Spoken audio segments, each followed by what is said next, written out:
नमस्कार, न्यूज 18 मध्य प्रदेश छत्तीसगढ़ देख रहे हैं आप और बुलेटिन की शुरुआत भोपाल से खबर।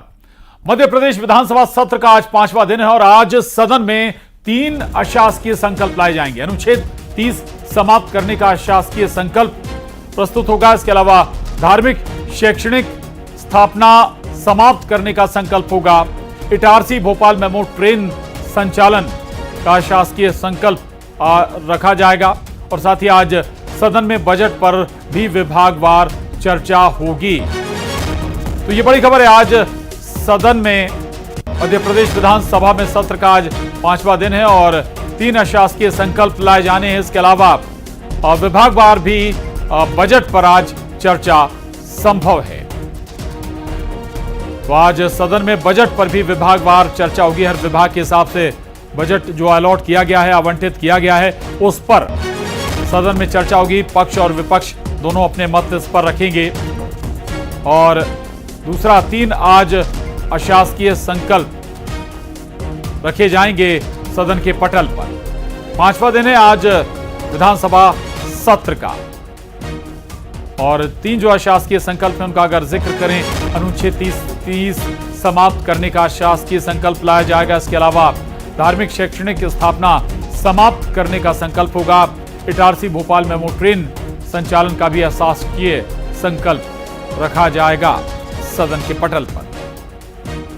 और इसके अलावा बजट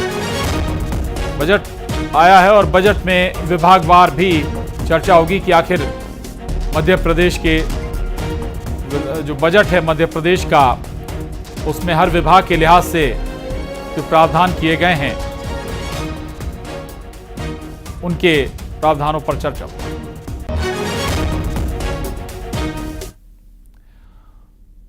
और मध्य प्रदेश में आज लाडली बहनों के खाते में योजना की राशि आएगी। सीएम डॉक्टर मोहन यादव ने सोशल मीडिया पर पोस्ट कर इसकी खुद जानकारी दी। सीएम ने बहनों को बधाई और शुभकामनाएं देते हुए लिखा कि 14वीं किस्त के रूप में 1250 रुपए जारी करूंगा। तो मुख्यमंत्री डॉक्टर मोहन यादव ने सोशल मीडिया पर इसकी जानकारी दी और न केवल शुभकामनाएं बधाई दी बल्कि बताया कि 1250 रुपए आज फिर महिलाओं के खातों में, खासतौर से जो लाडली बहना हैं उनके खातों में 1250 रुपए वो जारी करेंगे। तो 14वीं किस्त है ये मध्य प्रदेश में लाडली बहनों के खातों में जो आने वाली है और इस पैसे का इस्तेमाल कई मदों में अमूमन महिलाएं करती रही हैं। कुछ बचत के तौर पर भी इन्हें देखती हैं। हालांकि बहुत बड़ी राशि नहीं है, लेकिन इस राशि का भी बहुउपयोग महिलाओं के मद्देनजर और मुख्यमंत्री डॉक्टर मोहन यादव ने आज सोशल मीडिया पर जानकारी देते हुए बताया कि 14वीं किस्त महिलाओं के खातों में आएगी, लाडली बहनों के खातों में आएगी और 1250 रुपए की चौथी किस्त आज वो जारी करेंगे।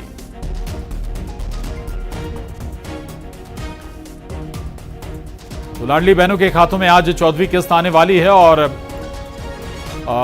शुरुआत 1000 रुपए से हुई थी और अब 1250 रुपए महिलाओं के खातों में आते हैं। हालांकि विपक्ष ने इस पर सवाल भी उठाया था कि आखिर जो वादे किए गए थे 3000 तक पहुंचाने का, रकम क्यों नहीं बढ़ाई गई। तो जवाब यह भी था कि भाई जो भी वादे होते हैं वो 5 साल के लिए होते हैं। 5 साल के लिए सरकार आई है और 5 साल के वादे होते हैं। शैलेंद्र भदौरिया न्यूज 18 संवाददाता हमारे साथ जुड़ गए हैं। शैलेंद्र, तमाम तरह के सवाल उठ रहे थे कि भाई सर, अगर मुख्यमंत्री कोई और बनता है तो फिर लाडली बहना योजना बंद भी हो सकती है, विचार हो सकता है, लेकिन उसी वेग में ये योजना चल रही है और खुद मुख्यमंत्री मोहन यादव शुभकामनाएं बधाई भी देते हैं, बताते भी हैं कि 14वीं किस्त आएगी आज लाडली बहनों के खातों में।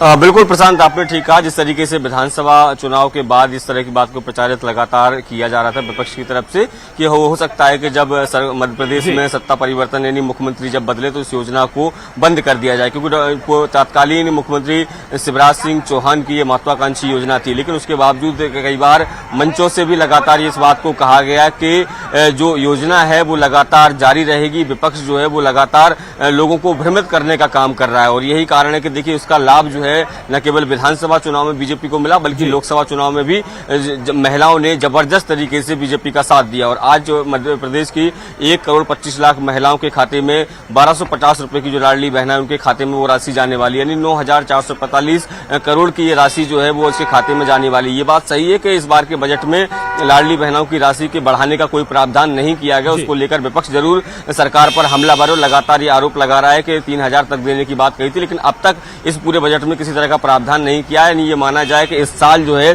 1250 रुपए की राशि ही लाडली बहनाओं को मिलेगी, लेकिन जो राशि है वो भी उन महिलाओं के लिए काफी है जिस तबके से वो लोग आती हैं। जी बिल्कुल बिल्कुल, तो ये बड़ा ऐलान है, आज ही खातों में राशि आने वाली है 1250 रुपए लाडली बहनों के। शुक्रिया शैलेंद्र आपका इस विस्तार से जानकारी के लिए, धन्यवाद। और आगे बढ़ेंगे, ग्वालियर से खबर है, अस्पताल में फॉल सीलिंग धराशायी हो गई। अंचल का सबसे बड़ा अस्पताल है जहां पर यह हादसा पेश आया है और अस्पताल में special care new born unit में यह फॉल सीलिंग गिरी है। हादसे के दौरान वार्ड में नवजात बच्चे भर्ती थे। कमला राजा महिला बाल हॉस्पिटल में यह हादसा हुआ है।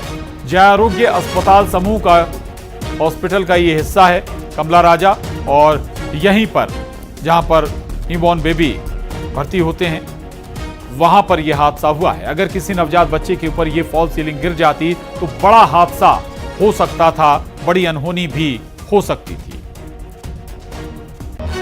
सवाल अब कई तरह के उठ रहे हैं, आखिर क्या मेंटेनेंस सही तरीके से नहीं होता, अस्पताल का समय पर निरीक्षण नहीं होता है, और अगर रिपीट कार्य हुआ भी है, मेंटेनेंस हुआ है, तो फिर उसकी गुणवत्ता क्या है? ये तमाम बातें ध्यान में रखनी जरूरी हैं, क्योंकि ऐसे इमारत का हम जिक्र कर रहे हैं जो अस्पताल जहां पर मरीज या लोग इलाज कराने पहुंचते हैं। सुशील कौशिक हमारे साथ इस खबर पर जुड़ गए हैं। सुशील, बहुत सारे सवाल एक साथ खड़े हो गए हैं कि आखिर मेंटेनेंस समय पर नहीं होता है, और अगर होता है तो उसकी गुणवत्ता क्या होती है? क्या वाकई लोगों की जान से खिलवाड़ भी हो रहा है यहां पर? देखिए, कहीं ना कहीं अगर कहें तो निश्चित तौर पर बड़ा गंभीर हादसा था। और कमला राजे अस्पताल जो कि गजराराजे मेडिकल कॉलेज के अंतर्गत अस्पताल है, और इस अस्पताल में अगर देखें तो बिल्डिंग काफ़ी पुरानी है, और यही वजह है कि इसमें एसएनसीयू में जो फॉल सीलिंग की गई थी जी, वो कहीं ना कहीं गुणवत्तापूर्ण नहीं थी, और यही वजह है कि आशंका इसी बात की है कि गुणवत्ता खराब होने के चलते ही फॉल सीलिंग गिरी है। और चूंकि बिल्डिंग बहुत पुरानी है तो उसमें काम भी काफ़ी हुआ है, लगातार इसमें जो है कमला राजे में काम चलता रहता है, लेकिन फॉल सीलिंग गिरना कहीं ना कहीं गंभीर बात है, क्योंकि उस वार्ड में जहां एसएनसीयू में जो नवजात बच्चे हैं उन बच्चों को वहां रखा जाता है। और आप देख सकते हैं कि जो फॉल सीलिंग गिरी है वो वार्ड के गेट के करीब गिरी है। अगर वार्ड में बीच में कहीं गिरती तो निश्चित तौर पर जहां बच्चे भर्ती थे आईसीयू में, जो केयर यूनिट में रखे हुए हैं छोटे बच्चे, उन बच्चों को कहीं नुकसान हो सकता था। तो निश्चित तौर पर गंभीर घटना थी। बड़ा हादसा हालांकि टला है, लेकिन गंभीर चूक भी है, और अब निश्चित तौर पर इतनी बड़ी घटना हुई है चूंकि, तो अब इसमें जांच जरूर की जा रही है। और साथ ही अगर निर्माण एजेंसी की इस गुणवत्ता की कहीं ना कहीं खामियां स्वास्थ्य महकमे को संज्ञान में लेने की दरकार है इस पूरे मामले को। आखिर ऐसा ना हो भविष्य में इस तरह की कोई अनहोनी हो जाए। रहिएगा सुशील, आगे भी आपसे बात करेंगे। और खबर ग्वालियर से, जहां जनकगंज में विवाद के बाद चाकूबाजी हो गई। पुराने विवाद में झगड़े के बाद बाप बेटे पर हमला किया गया है। बाल किशन यादव, सौरभ यादव पर चाकू से वार किया गया है। सलमान, मुबारक, इमरान और समीर खान आरोपी हैं। आपागंज इलाके में गुरुवार रात ये वारदात अंजाम दी गई है। पुलिस केस दर्ज कर अब आरोपियों की तलाश में जुटी हुई है।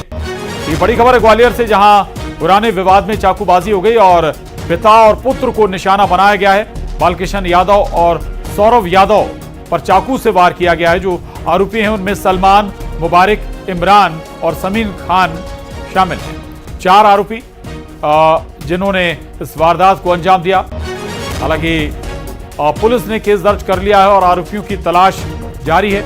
आपागंज इलाके का मामला। और सुशील कौशिक हमारे साथ इस खबर पर भी बने हुए हैं ग्वालियर से। सुशील, पुराना विवाद बताया जा रहा है और इस हद तक पहुंच गया कि चाकूबाजी हो गई।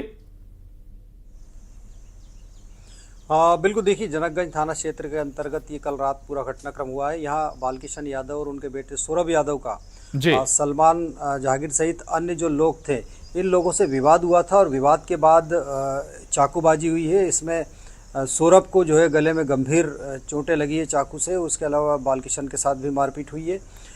इसमें जनकगंज पुलिस ने 4 आरोपियों के खिलाफ नामजद केस दर्ज कर लिया है। जानकारी ये मिली कि 2 जो आरोपी हैं इसमें जो बताए गए हैं, उन 2 आरोपियों को भी राउंड अप कर लिया है। और इसमें ये जानकारी सामने आई है कि ये जो दोनों पक्षों में विवाद हुआ है, इन पक्षों में एक FIR पहले भी हो चुकी है, जिसमें एक दूसरे पक्ष के खिलाफ विवाद था। तो निश्चित तौर पर अब बड़ी गंभीर घटना थी और पुलिस जिस तरह से कार्रवाई कर रही है उस तरह से माना जा रहा है कि शाम तक सभी आरोपियों को इसमें गिरफ्तार कर लिया जाएगा। और जो भी इसमें घटना है, कुछ और पहलू भी इस घटना में सामने आ रहे हैं। तो अब पुलिस विवेचना के बाद इसमें साफ करेगी कि आखिरकार ये जो विवाद था, ये सुशील, घायलों की हालत कैसी है? जो है उसकी हालत ज़्यादा गंभीर थी और यही वजह है कि उसे जय रोग्य अस्पताल में भर्ती कराया गया है, जहां डॉक्टर उसका इलाज कर रहे हैं। बाकी उसके पिता की हालत ठीक ठाक है। गले में गंभीर चोटें आने के चलते जो सौरभ है उसकी स्थिति अभी थोड़ी ठीक नहीं है। बिल्कुल, शुक्रिया सुशील आपका इस पूरी जानकारी के लिए, धन्यवाद। और अब अगली खबर का रुख करेंगे। अगली खबर कवर्धा से है। बड़ी खबर है, जहां रायपुर जबलपुर नेशनल हाईवे पर भीषण हादसा हुआ है। आपस में 3 ट्रक भिड़ गए। चिल्फी घाटी में ये जाम लग गया। दोनों ओर वाहनों की लंबी लंबी लाइनें लगी हुई हैं। ये बड़ी खबर कवर्धा से, जहां रायपुर जबलपुर नेशनल हाईवे पर भीषण हादसा हुआ है। आपस में 3 ट्रक भिड़ गए और चिल्फी घाटी में इसके चलते लंबा जाम लग गया है। दोनों ओर वाहनों की लंबी कतारें लग गई हैं। तस्वीरें आपके टीवी स्क्रीन पर, 3 ट्रक आपस में टकरा गए और इस हादसे की वजह से ट्रैफिक जैम हो गया है। वाहनों की लंबी कतारें लगी हुई हैं। एक्सक्लूसिव तस्वीरें आपके टीवी स्क्रीन पर कवर्धा से, जहां पर यह हादसा पेश आया है। तो रायपुर जबलपुर नेशनल हाईवे है ये, जहां हादसा हुआ है। 3 ट्रक आपस में टकराए हैं और चिल्फी घाटी अमूमन अक्सर कहा जाता है यहां पर हादसों की गुंजाइश बनी रहती है। और अब इस हादसे के बाद लंबा जाम लग गया है बड़े बड़े वाहनों का।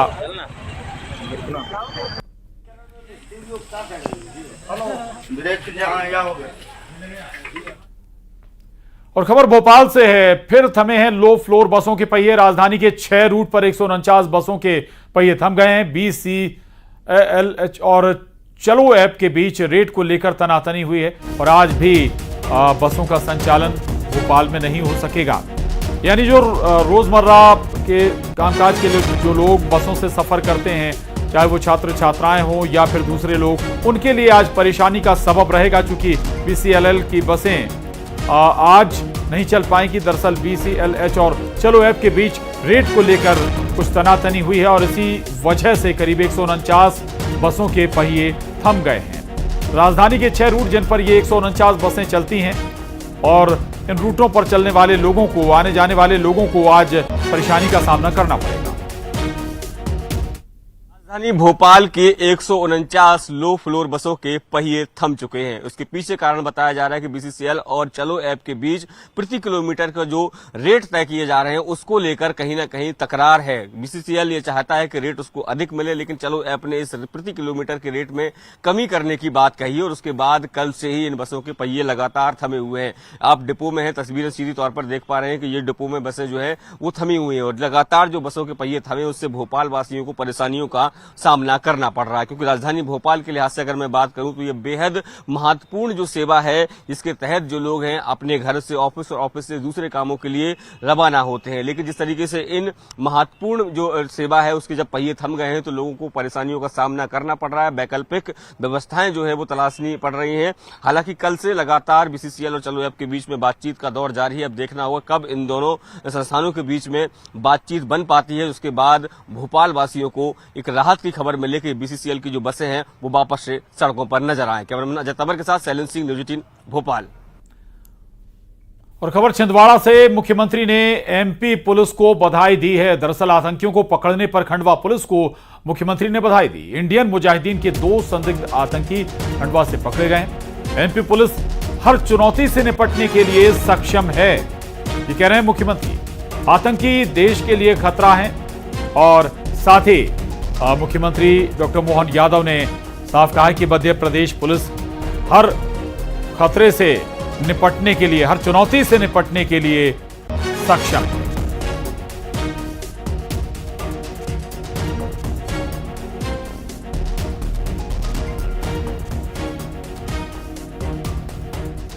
पुलिस को, मध्य प्रदेश पुलिस को बधाई देना चाहूंगा। हमारी पुलिस चौकस, चौकन्नी और सतर्क है। यही कारण है कि बड़ा आतंकवादी जिसके माध्यम से बड़ी संभावना थी, हमने चौकन्ने होकर के उसको न केवल अपने कब्जे में लिया बल्कि उसके साथ कई सारे साहित्य, कई सारी चीजें हैं। हम इससे जुड़ी भारत सरकार की सभी गुप्त एजेंसियों के संपर्क में भी आ गए हैं। हम उनको भी जानकारी दे रहे हैं कि इसके माध्यम से जो भी बड़े नेटवर्क अंतर्राष्ट्रीय स्तर के, उससे भी जानकारी जुटाई जाए। और जैसा मैंने पहले भी कहा कि मध्य प्रदेश की पुलिस और मध्य प्रदेश का प्रशासन किसी भी प्रकार की कोई घटना हो ये बर्दाश्त नहीं करेगा। यही कारण है कि ऐसे आतंकवादी को हमने न केवल पकड़ने में सफलता प्राप्त की है बल्कि इससे जुड़े हुए सारे राज भी हमने समझ लिए। और केजरीवाल की याचिका पर दिल्ली हाईकोर्ट में सुनवाई हुई है। दिल्ली शराब घोटाला केस से जुड़े मामले में सुनवाई हुई है। केस की अगली सुनवाई अब 17 जुलाई को होगी। तो अरविंद केजरीवाल की याचिका पर दिल्ली हाईकोर्ट में सुनवाई हुई है। दिल्ली शराब घोटाला केस से जुड़े मामले पर सुनवाई हुई है और अब केस की अगली सुनवाई 17 जुलाई को होगी। दरअसल अरविंद केजरीवाल दिल्ली शराब घोटाले में घिरे हुए हैं और इस मामले में अब सीबीआई की गिरफ्त में है। और आज दिल्ली शराब घोटाले में केजरीवाल की याचिका पर सुनवाई हुई है। दिल्ली शराब घोटाले से जुड़े इस मामले में सुनवाई हुई है और केस की अब अगली सुनवाई 17 जुलाई को होगी।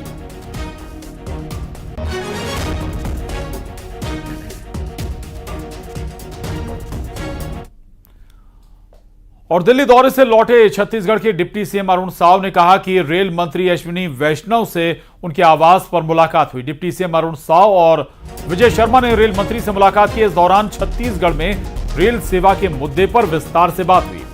केंद्रीय शहरी कार्य मंत्री मनोहर लाल खट्टर ने भी दोनों से मुलाकात की और छत्तीसगढ़ में 20,000 पीएम आवास के मुद्दे पर बातचीत की।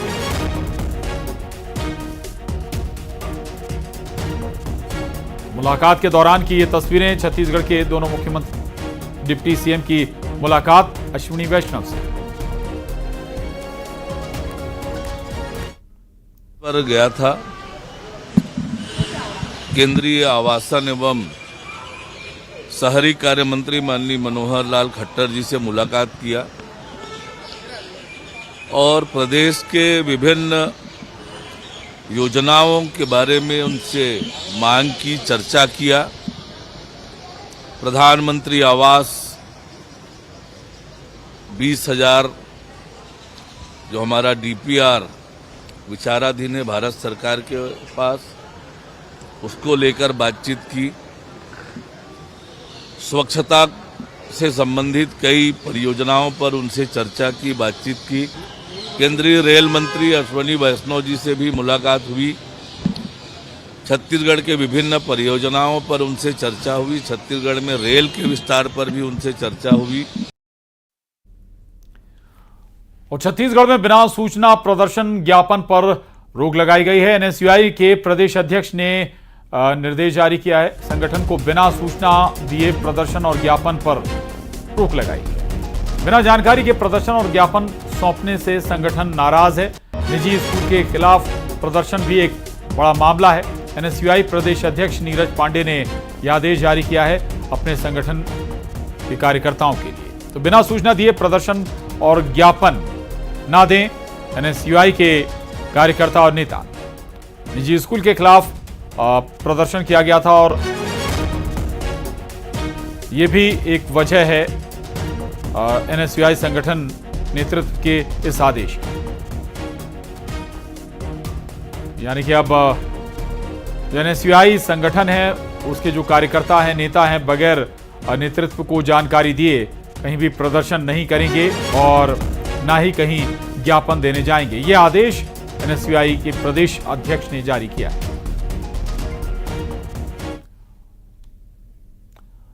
और उधर सारंगगढ़ में कांग्रेस कार्यकर्ताओं ने चक्का जाम कर दिया। बिलाईगढ़ विधायक कविता प्राण लहरे ने महिला कार्यकर्ताओं के साथ चक्का जाम किया है। पंचायत में भ्रष्टाचार का उन्होंने आरोप लगाया है। 10 मांगों को लेकर प्रदर्शन किया है।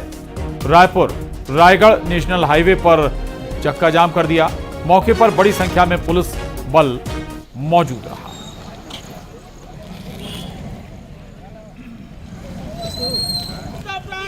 जिंदाबाद जिंदाबाद जिंदाबाद। पंडित जवाहरलाल नेहरू अमर सहेंगे, नहीं सहेंगे, नहीं सहेंगे। जवाहरलाल नेहरू का नाम।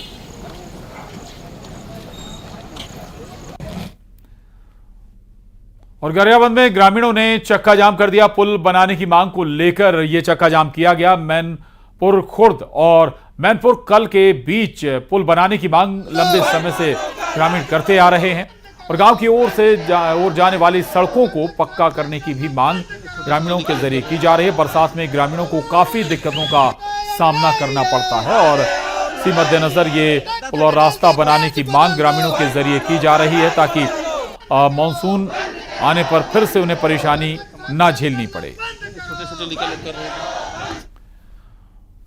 बस्तर में 8 सूत्रीय मांगों को लेकर भूख हड़ताल कर रहे किसान इस्पात मंत्री से मिले। बस्तर सांसद महेश कश्यप के नेतृत्व में प्रतिनिधिमंडल इस्पात मंत्री से मिला। केंद्रीय इस्पात और उद्योग मंत्री एचडी कुमारस्वामी से मुलाकात कर किसानों की समस्या बताई। किसानों का कहना है कि प्रबंधन 20 सालों से उनकी मांगों को लेकर टाल मटोल कर रहा है। 7 जून से एनएमडीसी के मेन गेट के सामने किसानों की भूख हड़ताल जारी है। इस्पात मंत्री ने जल्द समस्या दूर करने का आश्वासन दिया है।